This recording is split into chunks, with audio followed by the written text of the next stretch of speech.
hallucinations, the hiss he was changed into showed up in containment, near the turntable.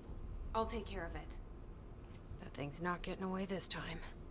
I've heard reports about his particular use of language and intonation when repeating the hiss babbling. The biological and behavioral distinctions between different hiss-corrupted individuals is truly fascinating. I wonder if I could categorize the data. And she's already off on her own thing. Nice. So we're on the way to the main mission Polaris, and we came back and spoke to Emily. Now we've got a new quest. I've been seeing these Darling presentations all over. Seems like he enjoys the limelight. So you noticed, huh? When he recruited me out of college, he actually came to visit.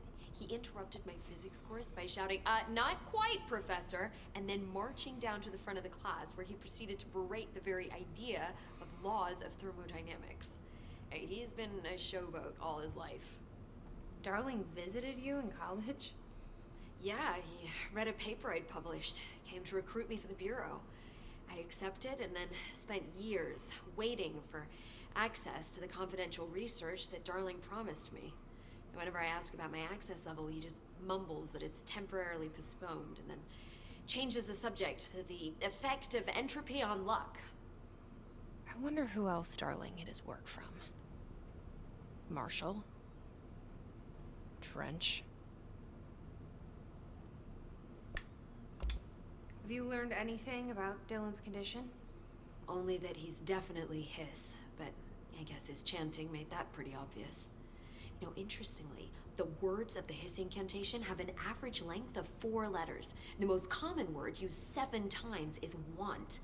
The next most common are through and time. That's very interesting, don't you think?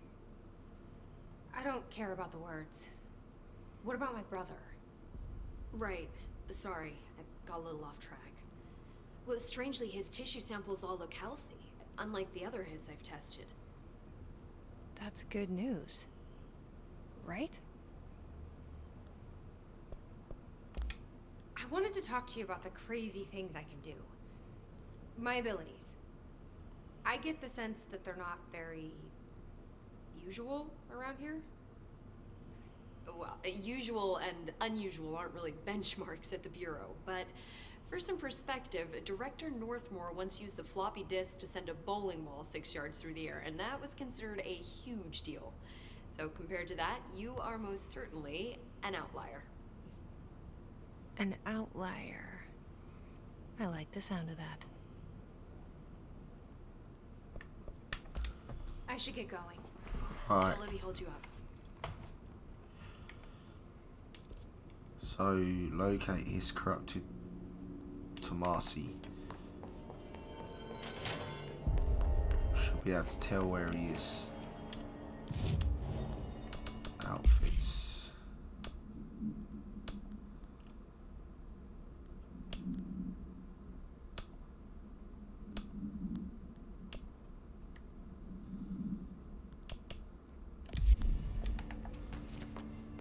Good luck out there. He's in the containment zone, I think she said. We'll find out in a sec.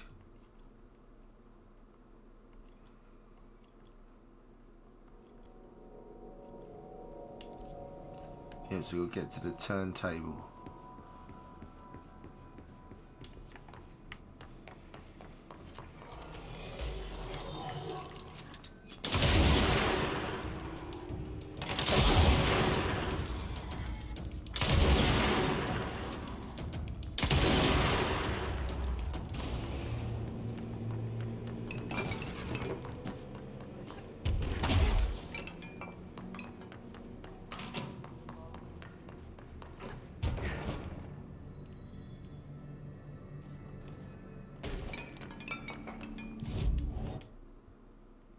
So if we fast travel to sealed threshold hall, maybe.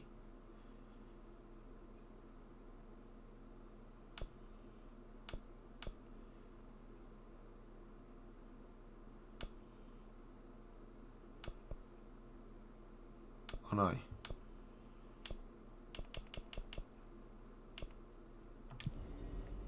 be the way.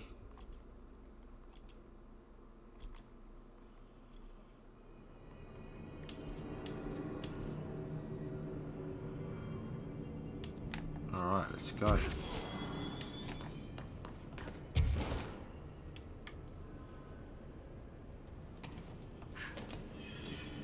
It's fucking unlocked now, which is good.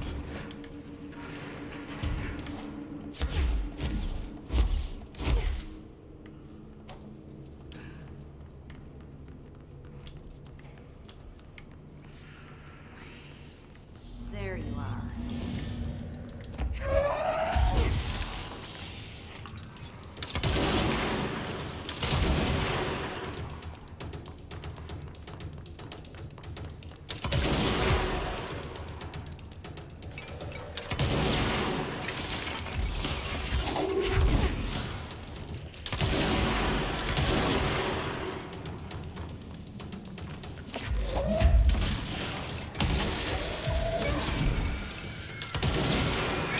Oh shit.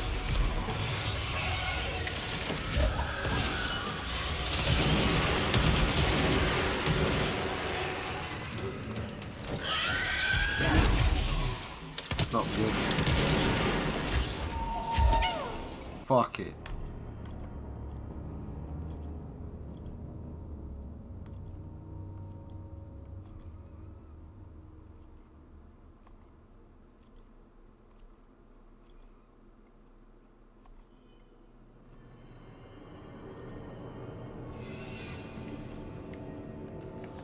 Try that again.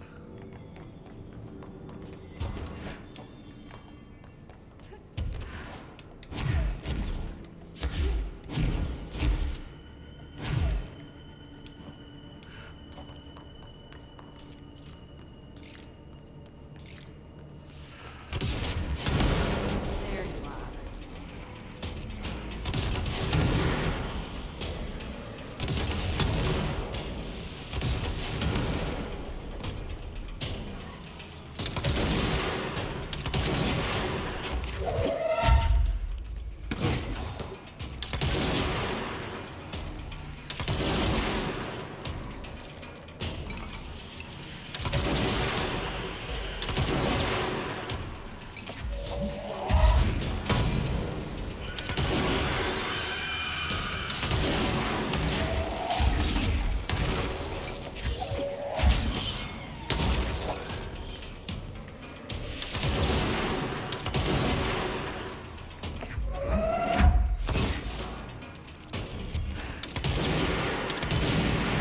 Nearly dead.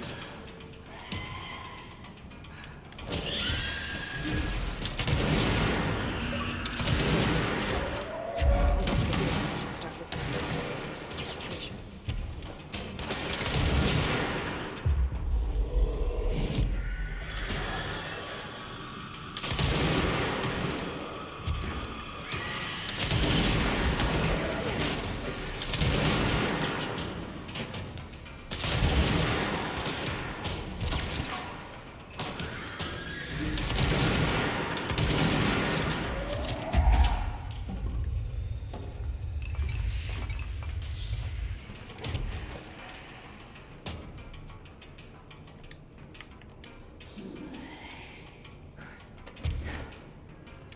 Where is it?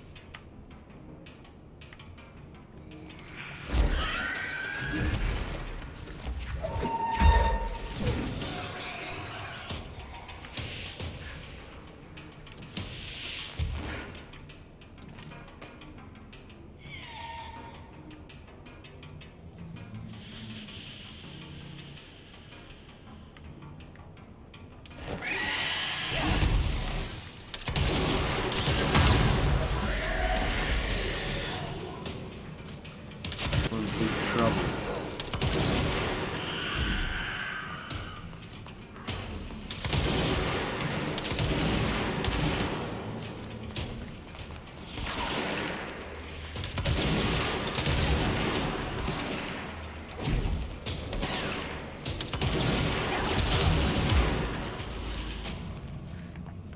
Should be able to get out of here now. I think there's some documents for us to read though.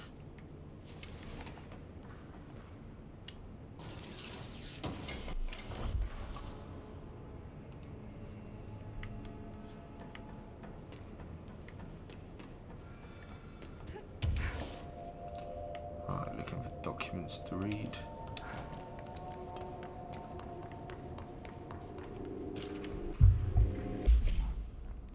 Paranautical object appeared in the field at Santana Sterling, Colorado, near a billboard of advertising.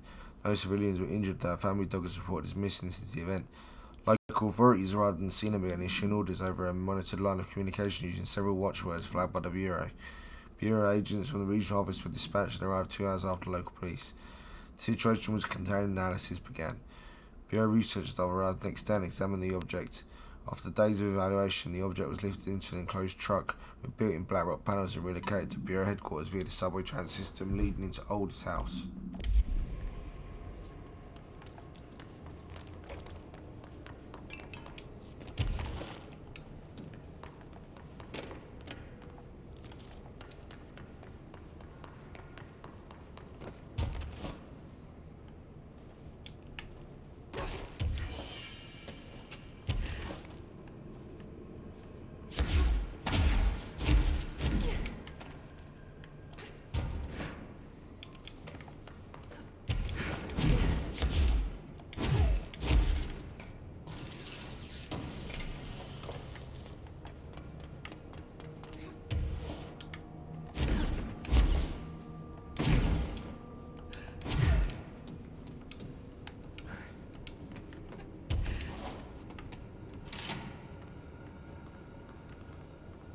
Right, I've got another document. Audio tape. You're listening to America Overnight, now in our 29th year, lifting the veil between fiction and reality. Thank you for staying up with us. I've been getting a lot of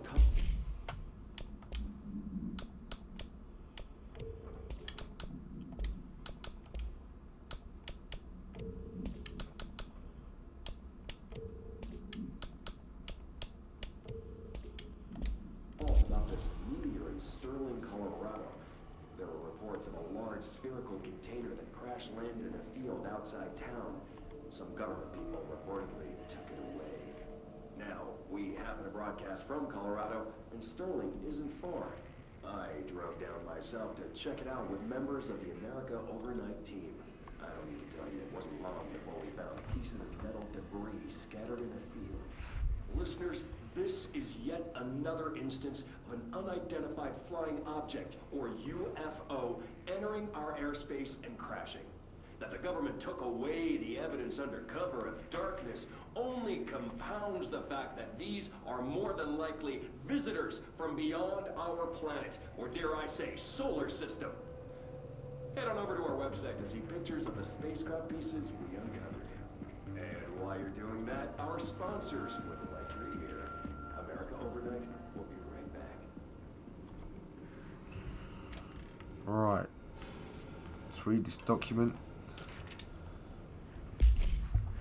Local witnesses report bright flash in the field, approximately no noise accompanied the light. Authorities had assumed the object fell from the sky, but examination found the object actually manifested there, very praising the soil around it in an intense spherical, which possibly explains the light seen from town. The object is a hollow sphere made of a stone-like material. Structural analysis on the material does not on record the sphere has a broken portion, as if something from the object. The object has been inactive since arriving at the Bureau. The communications department officially stated to the press that the object was a small meteor, while also using the America Overnight program to. This AW will be studied in the containment sector until the spherical object is deemed safe to be transferred to the investigating sector. So I was going to end the video nearly, but we have to go back.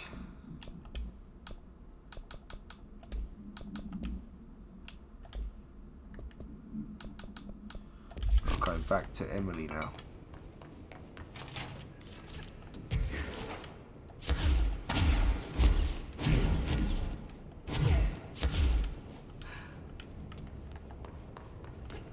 I wonder if any enemies would appear in this room.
Alright, let's go back to Emily now.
Alright, let's speak to Emily now. Containment protocols for every altered item.